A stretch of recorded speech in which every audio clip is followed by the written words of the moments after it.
Ano ako? Hindi kami here, Hindi, Sara Duterte ako. Patilawan ako. Antay-Marcos ako. Pero Sara Duterte ako for president. Kung anong kulay yung susuot niya sa kampanya, yun din yung susuot ko sa kampanya. Patilawan ako.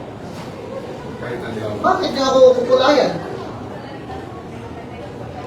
Mas may karapatan pa ako dito kaysa sa marami dyan na nagsasabi na nakamping sila.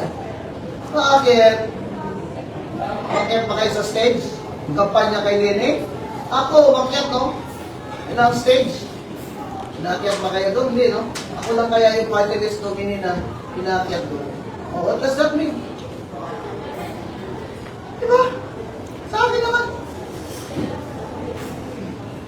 Huwag na kayong magkulay-kulay. Isipin nyo na nagugutom. Nagugutom na mga Pilipino, kulay-kulay pa kayo. Yung mga ganyan ng mga tao, makikitid na mga utak niyan. Na, si Gonson, dilawan yan, bakit yan nandito? Gaya ng kanina ba? Pinagganon-ganon sa akin na bakit yan nandito, dilawan naman. Sila, naanapot niya. Akong pilion nga presidente karon 2028 si Inday Sara Duterte. Shout out sa Reaction Vlog YouTube channel. Please like and subscribe. Mabuhay kayo. Kasi, ayaw naman itigil ni Trump. Oh. Alam niyo naman, that the American people do not want to finance a prolonged war. That is when Trump will stop, when Congress will say, stop this war. He will no longer finance this war. The people like Vietnam War oppose America's participation in this war. And look at us, my friends. My father received the U.S. Congressional Gold Medal for fighting the Japanese as an intelligence officer during the war. Ang sakit ng loob ko na magdidigmaan naman ulit. There are 1,000 soldiers now from Japan who have landed in the Philippines for a Balikatan exercise. We have 17 EDCA sites in the Philippines. Do you think that is not enough for Iran to say, that is a risk for us? You have 17 EDCA sites. And now you have Japanese troops on the Philippine soil. China has already sent its navy near Taiwan, which is very near us. Tama talaga pinag-predict noon that the third world war will be, the next big war will be about oil. Will be about oil. And God forbid, madamay na naman tayo dyan. This energy crisis, as a result of this war, is the nail on the coffin of Bongbong Marcos. He should resign. Follow up, ma'am. Do you think that knowing that PBBM is a American affiliated to America, do you think that China will still allow us to get some oil in the country? China was, for me, it's a good neighbor policy. I saw the speech of the ambassador. In fact, I met him, with him, of course, during the Spring Festival, Chinese New Year. I don't think China is like that. I think if it has oil to spare, it will sell to us. Tapos kung may hiya naman yung may hiya pa itong si BBM. Dapat magpasalamat siya ng tubot, ng luluhod niya. Kakakaya itong si Tariela. Si Tariela, appoint ko yan, ambassador to China. Siya magbili doon ng oil. Si Tariela making fun of the premier of China. Superpower in Asia. Tapos tungtuwa ko siya. Parang ipopromote pa siya rin siya mga ulo ng mga tao. Tapos ngayon, ano gagawin nyo? Si Bongbong mo, pupunta na nagiging friends na siya. Maki-friends na siya sa China lagi, kaya palit na siya. Yun. Asa naman katarila? Inanan, ikaw may mana ba? Ikaw mag-pull sa cargo ship ba? Bibili tayo doon na kanila ang mag-pull ng ship, ng cargo ship from China to the Philippines. These people of BBM are all incompetent. They should all resign. Sige po, question naman sa... Explain ako, attorney. Just let them. You're stressing me out. Explain ako, attorney, ayaw mayo pa din ang touch Davao. Attorney, actually, nakakapastor. Pero bali po akong sa imuhang wala na kulay-kulay. Balik ko dito. Pero did you come in here? Nasa-signify na green. Ano ako? Did you come in here? Hindi, Sara Duterte ako. Patilawan ako. Anti-Marcos ako. Pero Sara Duterte ako for president. Kung anong kulay yung susuot niya sa kampanya, yun din yung susuot ko sa kampanya. Patilawan ako. Bakit niya ako kukulayan? Mas may karapatan pa ako dito kaysa sa marami dyan na nagsasabi na nakamping sila. Bakit? Umakyat pa kayo sa stage? Kampanya kay Lene? Ako, umakyat, no? Ilang stage? Inakyat ba kayo doon? Hindi, no? Ako lang kaya yung party list nominee na inakyat doon. Oh, what does that mean? Diba? Sa akin naman. Huwag na kayong magkulay-kulay. Isipin nyo na nagugutom. Gugutom na mga Pilipino, kulay-kulay pa kayo. Yung mga ganyan ng mga tao, makikitid na mga utak niyan. Na, si Gonson, dilawan yan, bakit yan nandito? Gaya ng kanina ba? Pinagganon-ganon sa akin na bakit yan nandito, dilawan naman. Sila, nanapot niya. Ulaw ka sa Vice President ko. There are really people like that. You know, all I can say is, you can call me whatever you like. Sara Duterte ako sa 2020. Isa pa kayo. Hindi pa. Eh, iba nga, tatakbo Vice President siya, Presidente, hindi rin niya alam.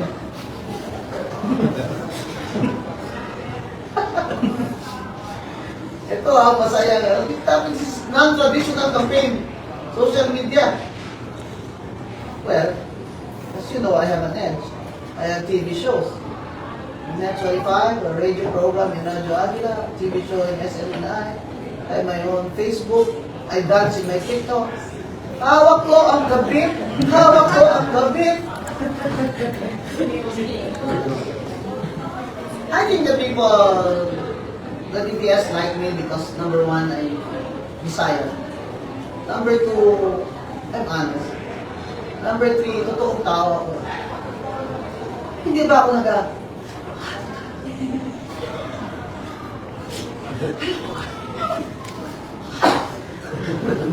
hilas ba? Totoo talaga akong tao. May mga kwantuan nila nga, matapos pa yan kung di ka nakarolex, siya ganani mo. Hindi, ikaw pinag-uusapan natin, si Lamas. Yung sinabi ko, Lamas, hindi ka na naka-Rolex dyan eh. Eh kung mag-Rolex siya, magdududa lang talaga ako, tinakaw mo yan. Kasi ano ba naman ikaw? Ano ba naman ang impact mo? Laging wrong context. Rowena Bonso, ito na ang challenge ko sa kanila. Sige ko nilang libak, sige ko nilang troll. Do they really think it affects me? Kalamira ako dito. Bawal ang kabit, bawal ko ang kabit. You know what? I have no ambition. Lahat na ng ambisyon na gusto rin siguro ng ibang tao, nakuha ko na, nagawa ko na, nakamit ko na lahat ng ambisyon. All I wanted was for my parents to have their long lives and God gave them. I died at 90. Lahat ng gusto kong gawin sa buhay ko nagawa. I am the only Filipino lawyer that has a book listed in the U.S. Library of Congress, the Anti-Sexual Harassment Act, and in the National Library of Australia, Harvard Law Library, Stanford Law Library, Yale Law Library, University of Berkeley Law Library. I dare them to say they also have a law book in this university. Hindi na sira talaga ulo ng mga ginagawa sa mga. Ayan ha, sira pa ulo ko na. I-imagine kung hindi sira ulo ko. Lahat ng gusto kong gawin sa buhay ko, nagawa. On my own merits, wala kawa. And I'm grateful to my parents. Sila, vision lang nila eh. Sinando sila, kay nanay. Para magsikat sila. Alam ko na mga kabayan, kanya-kanya ambisyon naman tayo. Ako, hindi ako magsisedro para sumikat ako. Kasi ngayon palang sikat na ako. You agree with me na ngayon palang sikat na ako? Yes. I'm not running masyado para sumikat ako. Tulungan ko lang si Bibi Sara. Kasi pinagkakaisahan nila eh. Tingnan ko. Look. Kulihan naman nila. Impeachment na naman. Attorney, good afternoon, and Ruth Paredes Court. Attorney, do you intend to be part of the slate, Central Slate of VP Sara? If she invites me. If not, it would be my own. Nauna na kasi nagsabi si VP Sara na may 4 na politiko o senatorial candidate possible na lumapit sa kanya. Are you one of those? Whatever she says is true. What did she say? I don't know. I just heard No it. names. I don't really know what she said. But whatever it is she said is true. Ma'am, good afternoon, si MJ Mondilar. You mentioned earlier EDCA. There were many attempts in the previous administration na maglagay po ng EDCA sa Davao. What is the edge of Davao City government, ma'am, or the Davao City people na wala pong EDCA site? Ngayon na may gera po sa Middle East. Bakit kayo mag-end sa site dito? You will attract, you will be a target. And then your mga negosyo will be disrupted. Gustong-gusto ng mga armed forces of the Philippines, may EDCA. Dagdag na naman sa budget nila. Alam nyo, matagal na tayong niloloko nitong BBM administration ito, pati military natin, hindi na natin maasahan. Pero kung sabihan tayo ni Browner, whose I think family is also from there, na ready na sila, in case i-attack ng China at Taiwan, ready siya magpadala ng mga Pilipino doon, ginoo. May labot tapos Taiwan din na ipadala mo dito ang mga isuon. Ikaw na dito, General Browner. Tamang ka. May labot ng mga yung gera. O yan ang tayo ng Taiwan, no? Padala kami dyan ng soldiers, ilang $1 billion. Mag-i-aid ka dito ang Japan, bigyan na kami aid. $100 billion in aid. Bakit walang kapalit? Tingnan mo kung ano, pulpul ng BBM. Mag-accept siya ng EDCA, mag-accept siya ng Japanese troops dito. Walang kapalit. Ang tariff reduction niya kay Trump, patay. Kadako-dako, sa 1% lang. Ang minus ni Trump. Nanihato pa siya dito. Ang Indonesia, tawag naman. Indonesia's oil. Malaysia's oil. That's the difference. Ano nga ba sinasabi nun? Both China, si Digong, in the end, Digong is right. Attorney, you mentioned earlier na hindi na gobyerno ang gagawin niya. How do you think will the Filipinos be if this goes on for months? It all march to Malacanang and demand that he gives us food every day. Hindi na mabubuhay ang Pilipino. Yung pala nga, nag-start na. NGO na naman ang kawawa. Pag sabihin na, NGO, maghatid na naman kayo ng bigas at kabinas sa bawat bahay. Isa naman yun. Wala naman silang pinapadala sa NGO. You still have jobs now. But how much is food? How much is electricity? How much is gasoline? Ako ngayon, somebody asked me for a meeting. You come to near my place, so where I am now. Otherwise, di ako magtimiting sa iyo. Rider ko, sweldo lang. Wala nang trabaho. Gusto na lang pumasok eh. I can take care of myself. I can even drive. Ang ayaw ko talaga dyan. Sabihin pa nila tayo na, hoy, mag-inot-inot ka mo. Kasi yung buko pala. Saan ba't mo inot-inot? Hoy, mag-inot mo. Tipid kayo. Yung Pilipino na ba? Kahit kayo ka. Gay. Kita na po eh. Hanggang sa obligasyon ng ating gobyerno. Alam mo, when I'm in Davao, I feel very relaxed. Because I know, hindi ako mapikpakin. Hindi ako hold up. Yeah, the food is good. Adorable na. You go to Manila, well, it's chaos. Ang partner na favorite ko, na gamay, nag-parlo sa mga bayo. Magsira naman sila 4 o'clock. I have book sila mga food. Ganyan naman yun sa Manila. Kaya ang sinasabi mo, mababain pa ito ng 6 months, patay na sa buto. Attorney, na-mention ko ba ni PBBM na nabalangka siya, grabing pangangamba kung hindi daw, kung lahi na daw ang administration, di ba palayo niyang legasihan? Any comment? Ay, legacy yan. Gusto ko daw yan legacy yan. Kung siya ningon, siya yan legacy yan. Wala. Atong bridge dito sa Davao. Ito yung legacy yan. Siya may legacy yan yan. Ako sabihin niya, continuity. The biggest looting of taxpayers' money happened under his administration. That's the legacy that we leave us and we will never forget. So tatay niya, martial law, never forget. Dito. Never forget the maleta. Makabangon pa ba ang Pilipinas ang the next I am not administration? hopeful. Even Secretary Monson said, I'm not optimistic under this administration that we can recover economically. They're talking about 2 years. This is Professor Monson. Dr. Monson, may professor in calculus economics. Calculus na, economics pa lang. Dugo na akong inom, dugo pag akong talinga. Napasar ko dinuon ko. Nakita niya ako sa Malacanang eh, Nega Secretary siya. Professor Monson, I was your student. I'm mayor of Cadiz now. Really? Oh, well, you don't remember me because every time you were present, I was absent. She is not hopeful because the people around Bongbong are incompetent. So, kung hagit karon attorney, ang next na muling ko niya president, kung yun ang animal sa Ako, hagit karon, BBM resign na. Karon na. Karon na, game over na. Mag-transition na. If he has any honor left, if he has any honor left, if he has any love for his people left, he should resign now. Let's have a transition. Ganahan na si Atty. Guansoy, kay ganahan na siya mag-kabinete. Hoy, ganahan na taon ko maghampang-hampang sa akong mga iro. Di na ko ninyo tagayag trabaho niya. Okay, whatever work I will do in the next 2 years, I will fail.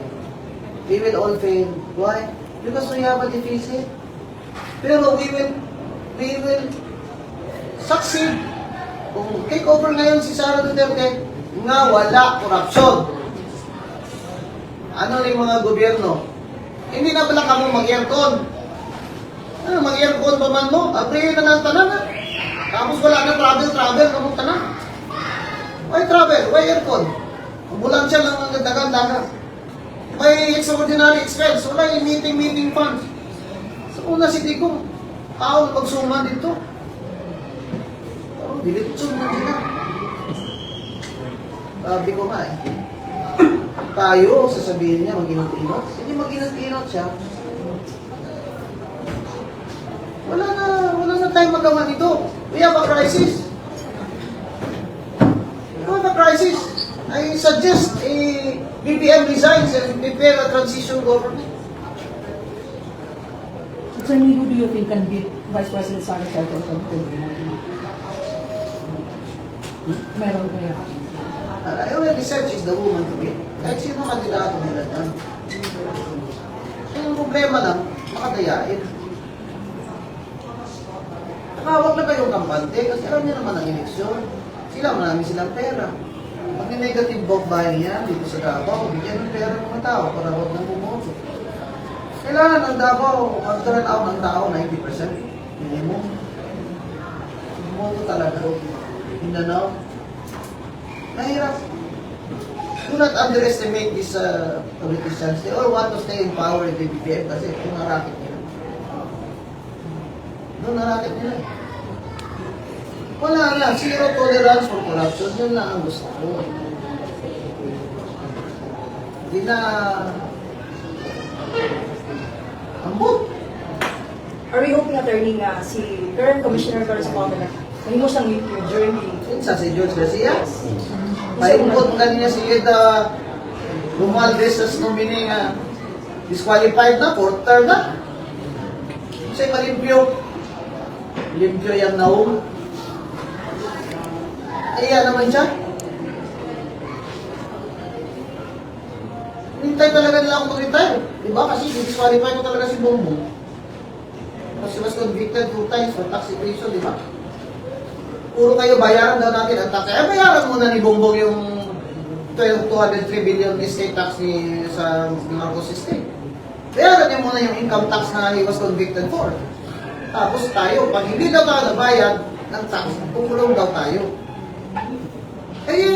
Kung 5 milyon pala kami, hindi kumayad ng tax, ikulong nyo kami. Saan nyo kami ikukulong? Masakyan nyo kami barko, dito may kulong sa barko. Oh, I will report. Example lang ha, example lang. Anong klaseng statement yan from the government? Ikulong nyo kami lahat kung hindi kami nagbayad. Kung mag-civil disobedience sa mga tao, this is real. This also happened during the Ferdinand Marcos term. Civil disobedience sa mga money, the inflation rate during Marcelo was around 7. Ngayon, ang 100 pesos mo, it's only worth 73 pesos. 73 pesos. It's not good. That's why, dapat ang tatakbo ngayon, with Sara Duterte, are people who are honest. Who will not want power for themselves. Naniniwala naman ako kay BP Sara na pag sinabi niyang zero tolerance for corruption, gagawin niya. And I met her today face to face, the first time. Because the first time I met her, she was a witness in my court. She was registering humpung. So she appeared in my court as chair of humpung. It's the only time I met her. Kanina yung face to face. So, attorney, ano po yung panawagan natin sa mga